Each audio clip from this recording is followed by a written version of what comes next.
I think it's scaling for me. It's trying to decide when we're big enough to do this or that. When do you hire another person? When do you, we were talking about it on the way down here, getting an answering service or someone that can handle things when we're not around. Yeah. People want to leave messages and they want to talk to a human, and it's a challenge to really figure out when it's worth it and what's just extra complication. Yeah.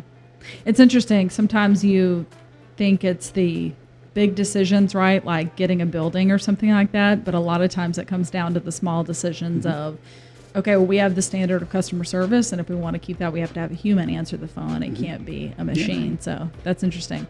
What about one of the most rewarding aspects of owning your own business? Oh, by far, I think it's the employees. I mean, we are a family. And when we get together and hear them talk about how awesome it is to be in a company where if they make a mistake, they're not going to be yelled at, they're not going to be fired, Yeah. It's, they're our friends. I love that. And it's great. Yeah. And it's freedom. I mean, I know you're a business owner. It's a headache, certainly, and you're responsible for everything. Right. Whoever dumps the trash, whoever cleans the bathrooms, that kind of thing. But on the other hand, it's not that I had bad bosses in the past. I mean, I really enjoyed the people I've worked for. But having the decision to make yourself and sort of being able to follow it all the way through without limitation is great. Yeah, yeah. So I think I found my opportune moment to pick on Aaron a little bit, especially since he's not here to defend himself. So for a while, when he was kind of, and correct me if I'm getting the story wrong, but as he was going to UGA for marketing, he was doing some of your marketing, like writing blogs and things like that. He'd been doing that for quite a few pest control companies, actually.